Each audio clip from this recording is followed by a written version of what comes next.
Tarata utkalo kilita ani konaton samba flani muga anduru DMS-TV channel msoni choni nyantuma ayo bisimile DMS-TV sanfɛ foli anta no ban kan bana na me bago bele jile malikono an malikoka bako don kibaru ni o wakati sele salanga se an bi kuna fun ba mani ka olu do kluka ame wakilina jigi ka be se ga demeni kuna funan kanina Charlie ani ka wakilina odia kilina jorola wale ko fe bi kuna fun ba mun mamulo ni ka olu do kluka do bitalike Sibiri tamene utkalo kilita ani waro samba flani muga anduru aka mali duani ma oka chesitali nuka barake kuni ma hore kuni kera sabi nutrabo kargezon flyer kon kani kargezon kile ukun fambe nyana mi ma fere konna kele ndo ale kun fambe fendo yere konna yamara ti munu bulu ni kado aka mali jamana konna na Sugar ko kala mai gani ale aka mal premier ministre ko la kasangani affaire judiciaire ko be ale kun kame wakati nena fokobi kunu tene utkalo kilita an shegi samba flani mu anduru premier ministre ko ale kun anga mal cour suprême ma were kon nyama aga affaire ko yere konna kada ka cour suprême ma hanga mali jamana yere kon konana adoni awa yamara be ulu doro yere kon bulune ka hanga gouvernement mamuru ko yere kon ka kilitige baro okay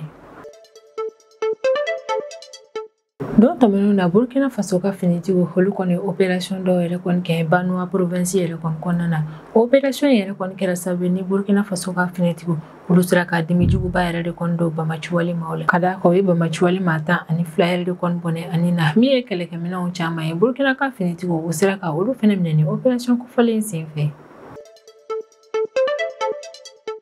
Kasangani Fransiga ressortissant dom neli yere koni anka mali jamana konana kada ka sindu na kulita misera ka paldo tamenu na anka mali jamana konana koni ressortissant ko folen sindu na obara yere konna sibiri tamene utkalo kleta an wara samba flani muga andu Fransia le ministre des affaires étrangères yere kon be boni ka kuma kanya shini ko yere konma Fransia ma yere kon ka korafula ko mali flani kam yere kon foni obitali ke ko ulu ka ressortissant do yere kon sindu na kulita do la anka mali jamana yere kon konana ko dalu kene ni fo yere konte mali bolo okola ko wakuni ju yere konte ni kuma ko folina kola ko ba wajibi mali yere kon ka felati ni ka uluka yere so tisa yere kon blateli ala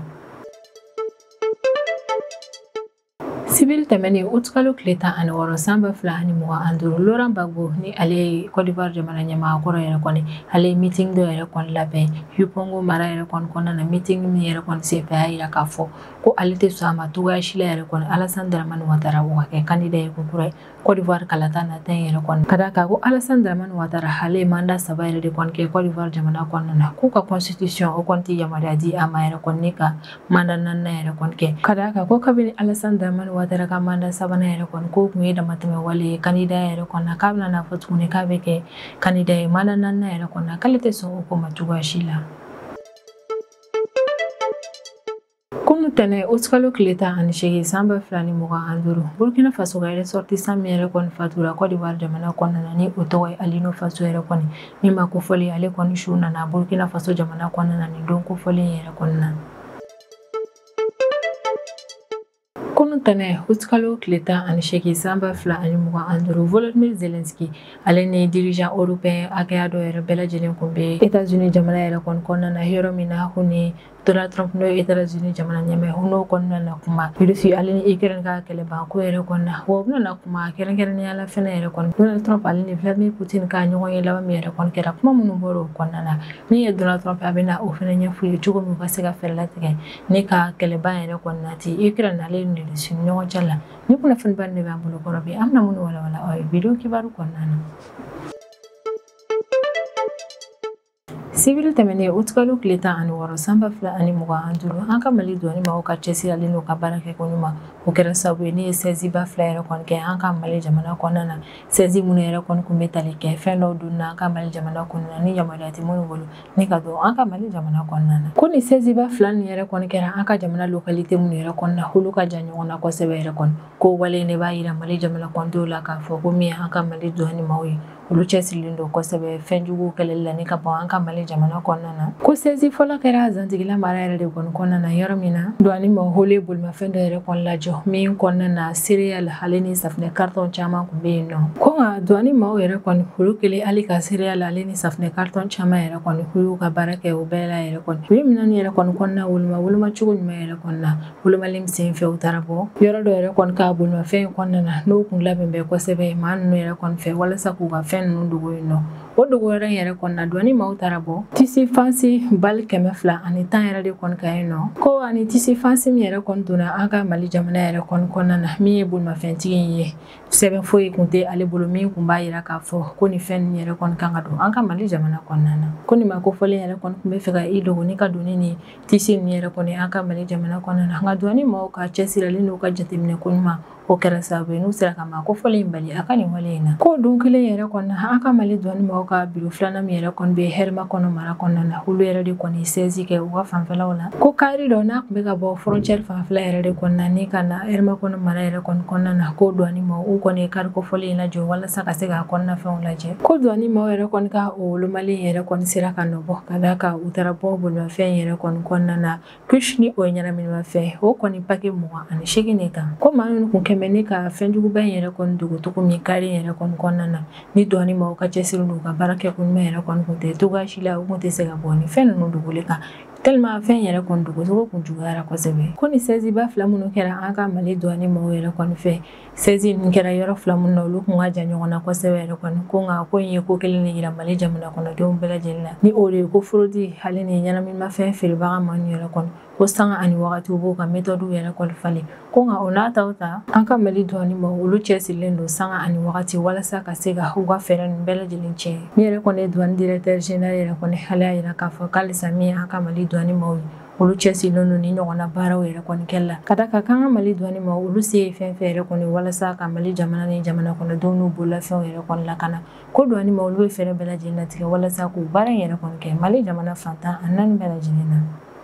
kunun tɛmɛ o kalo tile 18 san 2025 an ka Mali premier ministre kɔrɔ dɔ ni o ye Choguel Kokala Mayiga yɛrɛ kɔni ale kun welelen don an ka jamana cour suprême yɛrɛ kɔni na Choguel ka nin weleli yɛrɛ kɔni cour suprême maaw yɛrɛ kɔni fɛ o bi tali kɛ affaire ko dɔ yɛrɛ kɔni na min na a bisigalen don k'a fɔ ko premier ministre kɔrɔ ale kɔni ye foroba nafolo détourné dossier bɛ tali kɛ Choguel Kokala Mayiga yɛrɛ kɔni ka AG fo ale ni primature gestion yɛrɛ kɔni na san 2021 ale ni san 2024 ni ɲɔgɔn cɛla la an ka Mali national économique et financier ma hule Choguel Kokala Mayiga yɛrɛ kɔni lamɛn kalo tile fɔlɔ tɛmɛnen san 2025 Choguel Kokala Mayiga yɛrɛ kɔni ka kɔrɔfɔla pôle national économique et financier ma yɛrɛ kɔni k'ale ye baara in bɛɛ lajɛlen yɛrɛ kɔni kɛ jɛya kɔnɔna na wa ale ma ko foyi yɛrɛ kɔni kɛ ne ka ɲɛsin foroba nafolo ma ni affaire in kɔnɔna na hakilila jiginna kalo tile 12 tɛmɛnen san 2025 an ka Mali pôle national économique et financier ma ka brigade yɛrɛ kɔni Choguel Kokala Mayiga bila garde à vue la wa premier ministre kɔrɔ bilali garde à vue yɛrɛ kɔni na o kun bɛ tali kɛ halisa o ka nin procédure judiciaire ko kelen in de la ala kunnafoniyali yɛrɛ kɔni na an ka Mali jamana yɛrɛ kɔni kɔnɔna na ni ye sariyaw yɛrɛ kɔni ta k'a lajɛ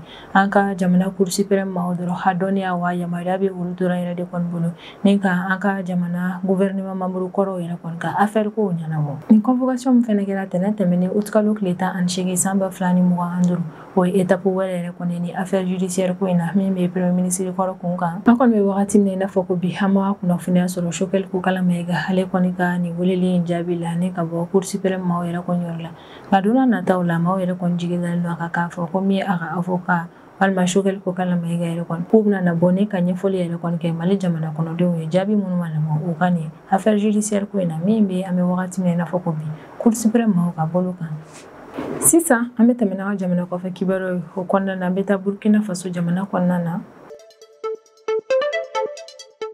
dɔw tɛmɛnenw na Burkina Faso ka finitigiw hole opération ba dɔw yɛrɛ kɔni kɛ Banua région yɛrɛ kɔni kɔnɔna na opération minnu yɛrɛ kɔni kuncɛra ni Bamaciwale maaw daga sigiyɔrɔ caman yɛrɛ kɔni tiɲɛni hali ni Bamaciwale maaw ka jɛkulu dɔw yɛrɛ kɔni cilen ni maaw yɛrɛ kɔni kun ka kɔrɔfɔ la k'u ma da la k'a fɔ ko maa bɛ se ka se ni jɛkulu nin yɛrɛ kɔni ma ko nka Burkina Faso ka finitigiw ka cɛsiri n'u ka baara kɛ ko ɲuman kɔni kɛra sababu ye n'u sera ka ni Bamaciwale daga sigiyɔrɔ yɛrɛ kɔni ci ka bɔ yen nɔ Burkina ka groupe d'intervention rapide 7 ni olu ɲɛmɔgɔyalen don capitaine Wataw yɛrɛ kɔni fɛ olu ye cunga opération dɔ yɛrɛ kɔni kɛ ne ka ɲɛsin Bamaciwale maaw yɛrɛ kɔni ma wale min kɛra sababu ye ne ka Bamaciwale jɛkulu maa dɔw yɛrɛ kɔni fɛgɛya kosɛbɛ Banua région kɔnɔna na ko opération yɛrɛ kɔni na Burkina Faso ka finitigiw hole Bamaciwale maaw ka daga sigiyɔrɔ yɔrɔ saba bɛɛ lajɛlen ni ci ka bɔ yen. Coopération in senfɛ Bamaciwale maa tan ani fila de bɔnɛna u ni na. Kɛlɛkɛminɛn caman Burkina Faso ka finitigiw sera ka o yɛrɛ kɔnɔ ni o kɛlɛkɛminɛnw yɛrɛ kɔnɔna. Marifa 25 ni a si tɛ suguya kelenw ye. Ale ni munition badenw Burkina Faso ka finitigiw o sera ka ninnu yɛrɛ kɔnɔ Bamaciwale maaw la opération in senfɛ. Burkina Faso ka finitigiw yɛrɛ kɔnɔ ka kɔrɔfɔ la k'u ye opération yɛrɛ kɔnɔ kɛ ka sɔrɔ hali avion yɛrɛ kɔnɔ ma don opération in baara la. O y'a dabɔ kama yɛrɛ kɔnɔ ka da kan u tun bɛ fɛ ka bali Bamaciwale maa ninnu yɛrɛ kɔnɔna. O de la u ma sɔn ka avion wuli ni opération in kɔnɔna na. Ko sɛbɛn sɔrɔli opération in yɛrɛ kɔnɔna o y'a yira k'a fɔ k'ale n'a sɔrɔ sanfɛ kɛlɛkɛminɛnw yɛrɛ kɔnɔ tɛ min ye Burkina Faso ka finitigiw ko olu bɛ s'u ka baaraw yɛrɛ kɔnɔna wa u cɛsirilen don kosɛbɛ jamana lafasali baaraw la. Sɛbɛn sɔrɔli ni opération in yɛrɛ kɔnɔna o kɔni bɛ kɛ sababu ye ni Burkina Faso ka finitigiw olu bɛ se ka Banua région yɛrɛ kɔnɔ contrôler kosɛbɛ. Wa a bɛ kɛ sababu yɛrɛ kɔni n'u bɛ camanba yɛrɛ de kɔni bɔ Bamaciwale maaw ka mouvement na ni région kofɔlen in kɔnɔna na. Sɛbɛn sɔrɔli ni opération in yɛrɛ kɔnɔna o bɛ fara Burkina Faso ka finitigiw ka sɛbɛn caman yɛrɛ kɔnɔna wagati tɛmɛnenw na u ka wagati laban opération ni yɛrɛ kɔnɔna. Wa sɛbɛn sɔrɔli opération ni yɛrɛ kɔnɔna a b'a yira Burkina Faso jamana kɔnɔdenw bɛɛ lajɛlen na k'a fɔ ko min ye Burkina Faso ka finitigiw ye olu cɛsirilen don Burkina jamana lakanani baaraw yɛrɛ kɔnɔna cogo min Burkina Faso jamana kɔnɔdenw ka lakana bɛ se ka sabati jamana fantan a naani bɛɛ lajɛlen na.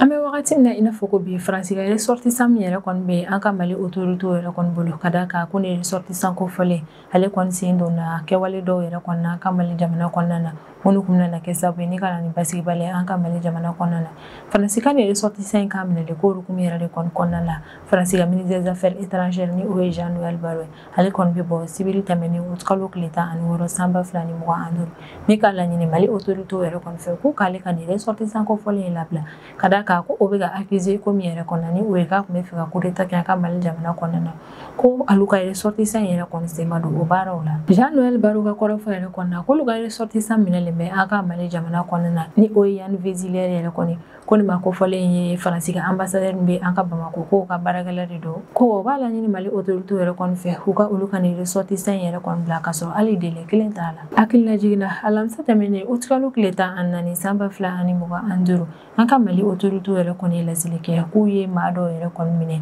minnu ka ca kosɛbɛ yɛrɛ kɔni ko maa ninnu yɛrɛ kɔni na an ka Mali généraux dɔw b'u la ko wa u ye nin maa ninnu yɛrɛ kɔni minɛ complot dɔ yɛrɛ kɔni labɛnni baaraw de la ni u tun bɛ fɛ ka coup d'état de kɛ an ka Mali jamana kɔnɔna na. Maa minnu minɛla an ka Mali autorité yɛrɛ kɔni fɛ o coup d'état ko baaraw yɛrɛ kɔni na Yann Vézilère ni ale ye Faransi ka ressortissant dɔ ye ale bɛ o maa ninnu na. Wa an ka Mali autorité yɛrɛ kɔni ka kɔrɔfɔ la ko Faransi ka ni ressortissant yɛrɛ kɔni ye Faransi ka service de renseignement baarakɛla dɔ de ye. Mali autorité yɛrɛ kɔni ka kɔrɔfɔ la ko Faransi ka ni ressortissant yɛrɛ de kɔni ye an ka Mali finitigiw ale ni société civile maaw yɛrɛ kɔni fara ɲɔgɔn kan walasa ka olu fara kan ka se k'a lajɛ ni ka ni coup d'état yɛrɛ kɔni kɛ Mali jamana kɔnɔna na. Kabini ni ko in yɛrɛ kɔni lasera ni o kɛra kalo tile 16 tɛmɛnen san 2025 Faransi ale kɔni kun mankunnen don a ko ɲɛ de kan nka sibiri tɛmɛnen de août kalo tile 16 san 2025 Faransi ka autorité maaw olu yɛrɛ kɔni bɔra ne ka kuma a ko ɲɛ kan. Faransi ka maaw ka kɔrɔfɔ la ko Mali yɛrɛ kɔni bɛ k'ale ka ressortissant yɛrɛ kɔni accuser fɛn min na k'o ye accusation yɛrɛ kɔni ye ko ni ju tɛ min na wa dalilu foyi tɛ a ko la. Jean-Noël Barrot yɛrɛ kɔni ka kɔrɔfɔ la ko Yann Vézilère yɛrɛ kɔni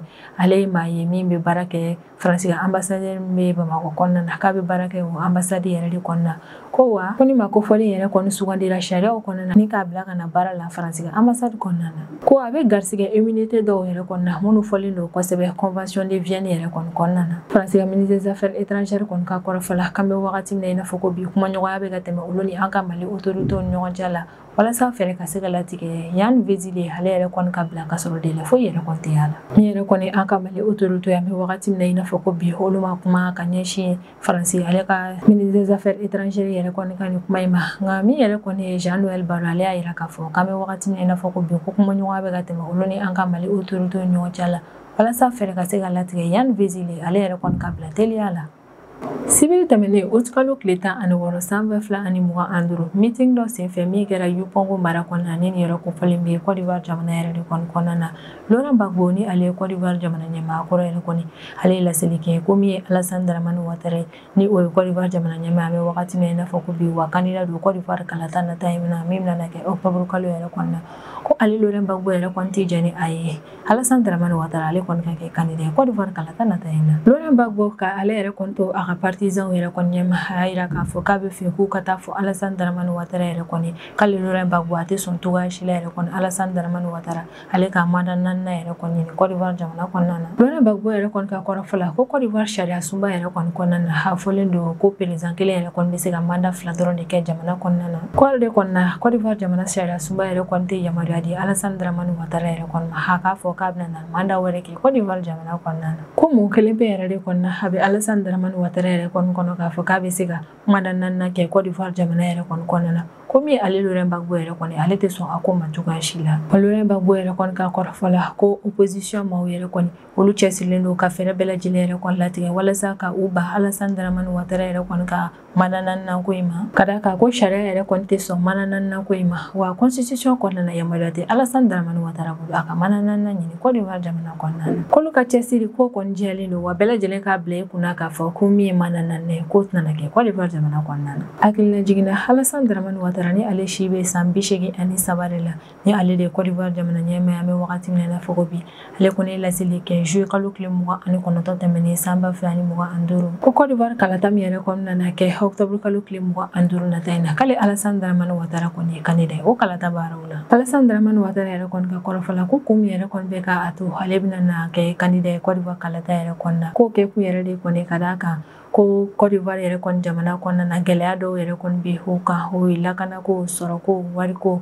ko o gɛlɛya yɛrɛ kɔni bɛ olu kan an bɛ wagati min na i n'a fɔ ko bi ko walasa ka se ka o gɛlɛya ninnu bɛɛ lajɛlen wuli ka bɔ Côte d'Ivoire jamana yɛrɛ kɔni kan k'a ka kan maa min yɛrɛ kɔni bɛ ko in dɔn kosɛbɛ o yɛrɛ de kɔni kan a k'o ɲɛnabɔ ko yɛrɛ de kɔni na ale bɛna kɛ candidat ye tuguni Côte d'Ivoire kalata baaraw la. Laurent Gbagbo ale bɛ hakilinajigi yɛrɛ kɔni kɛ ko mandat yɛrɛ kɔni danni 2 dɔrɔn de ma jamana ɲɛmaaya la Côte d'Ivoire jamana yɛrɛ kɔni kɔnɔna na k'o donna Côte d'Ivoire sariya sunba yɛrɛ kɔni kɔnɔna na san 1990 transition militaire bannen ni a ka kɔrɔfɔ la ko Alassane Dramane Ouattara ye mandat 3nan min yɛrɛ kɔni kɛ Côte d'Ivoire jamana kɔnɔna na ni o mandat 3nan yɛrɛ kɔni kɛra san 2020 wagati yɛrɛ kɔni ko mandat 3nan yɛrɛ kɔni jamana sariya sunba o kun tɛ o yamaruya di Alassane Dramane Ouattara ma ko wa a ye jamana sariya sunba yɛrɛ kɔni sɔsɔ a ka o candidature in na a bɛ tila ka dénonceli yɛrɛ kɔni kɛ ko Côte d'Ivoire kalata liste de candidature yɛrɛ kɔni na ko opposition maa caman yɛrɛ kɔni bɛ ko Alassane Dramane Ouattara o kɔni kɛ mɛ ni ka olu bɛɛ lajɛlen gɛn ka bɔ liste kɔnɔna na ko o maa gɛnnenw yɛrɛ kɔni na ale Laurent Gbagbo bɛ o la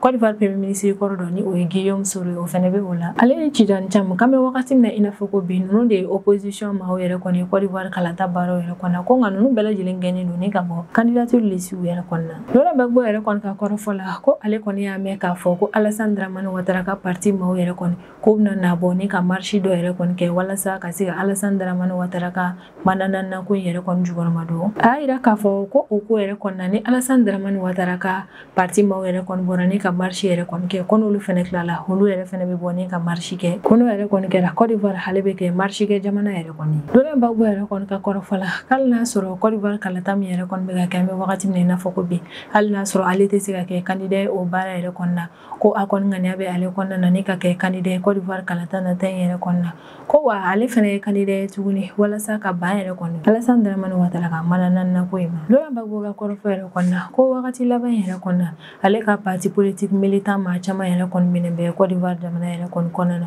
ko wale in kɛmɛ ni ka ale dusuma kasi kosɛbɛ o y'a yira k'a fɔ k'a ka jukɔrɔmadon bɛ a ka nin militant ba ninnu bɛɛ lajɛlen k'ale ka parti o kɔni bɛ fɛɛrɛ bɛɛ lajɛlen latigɛ fɛɛrɛ fɛn fɛn bɛ se ka bila sen kan yɛrɛ kɔni walasa fɛɛrɛ ka latigɛ ni maa ninnu yɛrɛ kɔni ka se ka bila teliya la dɔw yɛrɛ kɔni ka kɔrɔfɔ la ko kun min yɛrɛ kɔni na Alassane Dramane Ouattara ale y'a yira k'a fɔ ko u ka jamana constitution yɛrɛ kɔni bɛ yamaruya di ale ma ni ka kɛ candidat ye Côte d'Ivoire kalata tuguni yɛrɛ kɔni ko o kun yɛrɛ kɔni bɛ tali kɛ ko san 2016 wagati yɛrɛ kɔni Alassane Dramane Ouattara ale ka mandat 2nan yɛrɛ kɔni kɔfɛ a ye constitution kura yɛrɛ kɔni sigi Côte d'Ivoire jamana yɛrɛ kɔni kɔnɔna na constitution min yɛrɛ kɔni kɛra sababu ye ni ka Côte d'Ivoire bɔ république 2nan kɔnɔna na k'a bila ka république 3nan kɔnɔna la ko Alassane Dramane Ouattara yɛrɛ kɔni bɛ ka i sinsin o constitution kura in yɛrɛ de kɔni kan o constitution kura in ko bɛ yamaruya di maa ma i ka mandat 2 de kɛ jamana ɲɛmaaya la Côte d'Ivoire jamana kɔnɔna na ko constitution kura ko in yɛrɛ de kɔni na san 2020 wagati Alassane Dramane Ouattara ale kɔni kɛra candidat ye ko nka constitution fanfɛla yɛrɛ kɔni na o kun y'a ka candidature fɔlɔ de ye ko yɛrɛ de kɔni na yamaruya bɛ a bolo ni ka kɛ candidat ye ko kura yɛrɛ kɔni Côte d'Ivoire kalata nata in yɛrɛ kɔni na o bɛ kɛ Alassane Dramane Ouattara ka mandat 2nan yɛrɛ de kɔni Côte d'Ivoire jamana kɔnɔna na nka min ye Laurent Gbagbo kɔni y'a yira k'a fɔ k'a tɛ jɛn ni nin ko in yɛrɛ kɔni k'a bɛ fɛɛrɛ bɛɛ lajɛlen yɛrɛ kɔni latigɛ walasa walasa Alassane Dramane Ouattara kana na manana ke Côte d'Ivoire jamana kɔnɔna na. Burkina gouvernement ma yɛrɛ kɔni laseli kɛ Burkina telesoba yɛrɛ kɔnɔna ko min ye Alino Faso ni Burkina Faso ka ressortissant dɔ ye min fatura Côte d'Ivoire jamana yɛrɛ kɔnɔna na k'olu kana ressortissant yɛrɛ kɔni donna nataw la ko su yɛrɛ kɔnɔna na Burkina Faso jamana kɔnɔna na. Burkina gouvernement yɛrɛ kɔni ka kɔrɔfɔ la ko ni ko yɛrɛ kɔni taara u tagabolo yɛrɛ kɔni na Alino Faso ale kɔni su kun kan ka se Burkina Faso jamana kɔnɔna na kunu tɛnɛ o kalo tile 18 san 2025 tilengafɛla nɛgɛ kanɲɛ 14 ka sanga ni miniti 25 ye. Burkina Faso ka gouvernement ma yɛrɛ kɔni ka kɔrɔfɔ la ko Alino Faso yɛrɛ kɔni su bɔli Côte d'Ivoire jamana kɔnɔna na ni ka bila kana Burkina Faso jamana yɛrɛ kɔni kɔnɔna na ko baaraw yɛrɛ kɔni labɛnna Burkina Faso autorité hali ni Alino Faso somɔgɔw yɛrɛ de kɔni fɛ walasa Alino Faso ale kɔni su ka se ka na Burkina Faso jamana kɔnɔna na cogo min olu bɛ se ka u ka sudon baaraw yɛrɛ kɔni kɛ bonya ale ni karama kɔnɔna na u ka jamana kɔnɔna na fɛnɛ. O Burkina Faso gouvernement ka communiqué kɔnɔna na u bɛ layidu ta yɛrɛ kɔni kɛ ko Alino Faso ka sudon baaraw yɛrɛ kɔni ko u bɛ fɛnɛ bɛɛ lajɛlen latigɛ ni ka o kunnafoniya fɛnɛ cari walasa Burkina Faso jamana kɔnɔdenw bɛɛ lajɛlen ka bɔ a don kalama. Ko wa Burkina Faso ka autorité bɛ fɛɛrɛ bɛɛ lajɛlen yɛrɛ kɔni latigɛ walasa sɛgɛsɛgɛli baara min yɛrɛ kɔni bɛ sen na Alino Faso ka sayali ko hukumu yɛrɛ kɔni kɔnɔna la ka fɛɛrɛ bɛɛ lajɛlen latigɛ ni ka to ka o sɛgɛsɛgɛli baara ninnu yɛrɛ kɔni lakɔlɔsi kosɛbɛ ni ko yɛrɛ kɔni taara u tagabolo la an kɔni bɛ wagati min na i n'a fɔ ko bi ni wagati kan ka sɔrɔ Alino Faso ale kɔni su bɛ Burkina Faso jamana yɛrɛ kɔni kɔnɔna na nka min ye sudon baaraw yɛrɛ kɔni an ma kunnafoniya sɔrɔ o ko la fɔlɔ ni ka bɔ Burkina Faso autorité yɔrɔ la. O y'a yira k'a fɔ ko ni don min yɛrɛ kɔni taara k'o sugandi k'o kɛ Alino Faso yɛrɛ kɔni ka sudon baara dɔ ye k'u bɛ communiqué kɛ o ko la walasa ka jamana kɔnɔdenw la kunnafoniya o fɛnɛ la. Kari tɛmɛnen kalo tile 17 san 2025 Union européenne maaw ka commission présidente ale kɔni laseli kɛ nin don kofɔlen yɛrɛ kɔnɔna k'ale ni dirigeant européen dɔw yɛrɛ kɔni wulila tɛnɛn tɛmɛnen kalo tile 18 san 2025 walasa ka se ka Ukraine jamana ɲɛmaa n'o ye Volodymyr Zelensky ka o accompagner yɛrɛ kɔni États-Unis jamana kɔnɔna na yɔrɔ min na ani Donald Trump yɛrɛ kɔni nana ɲɔgɔn ye kɛ ni o ye États-Unis jamana ɲɛmaa ye. Union européenne ka commission présidente yɛrɛ kɔni ka kɔrɔfɔ la ko Volodymyr Zelensky n'o ye Ukraine jamana ɲɛmaa ye k'o de ye laɲini kɛ ale ni dirigeant européen yɛrɛ kɔni fɛ k'u ka fara ale kan walasa ka se ka taa États-Unis jamana kɔnɔna na u ka se ka kumaɲɔgɔnya tɛmɛ o ni Donald Trump yɛrɛ kɔni ɲɔgɔn cɛ la ni o ye États-Unis jamana ɲɛmaa ye ko o ka laɲini yɛrɛ de kɔni kɔfɛ ale ni Union européenne dirigeant caman yɛrɛ kɔni sɔnna ka taa Volodymyr Zelensky yɛrɛ kɔni la États-Unis jamana kɔnɔna na. Union européenne ka commission présidente yɛrɛ kɔni ale ni Volodymyr Zelensky yɛrɛ kɔni conférence de presse dɔ yɛrɛ kɔni kɛ conférence de presse min yɛrɛ kɔni senfɛ présidente ale kɔni b'a yira k'a fɔ ko décision fɛn fɛn yɛrɛ kɔni bɛ ta Ukraine ka dugukolo ko yɛrɛ kɔni kan ko décision bɛɛ lajɛlen kan ka taa Ukraine de fɛ ko o décision tɛ se ka ta cogoya si la yɛrɛ kɔni ka sɔrɔ Ukraine ni a ka maaw yɛrɛ kɔni olu tɛ négociation tabali kan k'a fɔ ko u jɛra ni o ko in yɛrɛ kɔni a b'a yira k'a fɔ ko Europe yɛrɛ kɔni bɛ Ukraine jugɔrɔma don fo ka taa fɔ ni bɛnbɛn ta ni bɛn tilennen yɛrɛ kɔni sara Ukraine ni Russie ka ni kɛlɛko in na ko wa halisa Union européenne ale bɛ continuer ni ka pression kɛ Russie yɛrɛ kɔni ka diplomatie ale ni sɔrɔ ko sira kan k'a bɛ se ka kɛ septembre kalo daminɛ yɛrɛ kɔni na min ye européen yɛrɛ kɔni olu bɛna na sanction kura caman fɛnɛ ta ni ka bi Russie yɛrɛ kɔni kan k'ale tɛmɛnen o kalo tile 17 san 2025 dirigeant européen caman yɛrɛ kɔni bɔra ni ka yira k'a fɔ k'u bɛna na Volodymyr Zelensky yɛrɛ kɔni accompagner États-Unis jamana kɔnɔna na o dirigeant européen dɔw yɛrɛ kɔni na Allemagne ka chancelier bɛ o la ni o ye Friedrich Merz yɛrɛ kɔni ye Allemagne ka chancelier yɛrɛ kɔni ka kɔrɔfɔ la k'olu bɛna nin tagali min yɛrɛ kɔni kɛ États-Unis jamana yɛrɛ kɔni kɔnɔna na olu ni Donald Trump yɛrɛ kɔni nana kuma ko minnu kan olu de bɛ tali kɛ bɛnko min yɛrɛ kɔni bɛ ka ɲini Russie ale ni Ukraine ɲɔgɔn cɛ la yɛrɛ kɔni na o kow bɛ lahalaya min na u ni Donald Trump bɛna kuma o kow la garantie de sécurité o Ukraine ka dugukolo ko ale ni jugɔrɔmadon min yɛrɛ kɔni nana kɛ ni ka ɲɛsin Ukraine yɛrɛ kɔni ma k'olu ni Donald Trump ka kumaɲɔgɔnya yɛrɛ kɔni kɔnɔna na u bɛna kuma ninnu bɛɛ lajɛlen kan min ye Emmanuel Macron n'o ye Faransi jamana ɲɛmaa yɛrɛ kɔni o fɛnɛ ye laseli kɛ k'ale tɛmɛnen o kalo tile 17 san 2025 k'ale fɛnɛ bɛ taa États-Unis jamana kɔnɔna na walasa ka Volodymyr Zelensky yɛrɛ kɔni accompagner ani Donald Trump ka nin kumaɲɔgɔnya in na Italie ka premier ministre ni o ye Giorgia Meloni yɛrɛ kɔni o fɛnɛ ye laseli kɛ k'ale fɛnɛ bɛ nin ɲɔgɔn ye kɛyɔrɔ in na min nana kɛ États-Unis jamana kɔnɔna na bakurubaya la dirigeant européen 7 yɛrɛ de kɔnɔna na tugu Volodymyr Zelensky yɛrɛ kɔni ka taa États-Unis jamana yɛrɛ kɔni kɔnɔna na walasa u ka se ka kumaɲɔgɔnya tɛmɛ u ni ɲɔgɔn cɛ la Russie ale ni Ukraine yɛrɛ kɔni kan ko hukumu kɔnɔna la ni ne bɛ dan sigi an ka video kibaru la an b'an kanubaga n'an lamɛnbagaw bɛɛ lajɛlen fo Mali kɔnɔ ani Mali kɔ kan an bɛ aw hakilina jigin k'aw bɛ se k'an dɛmɛ ni kunnafoniya ni kanni n'a carili ye ani k'aw hakilinaw di hakilina diyɔrɔ la wale kɔfɛ an b'a fɔ yen nɔ ko aw k'an bɛn a ɲɔgɔnna wɛrɛ ma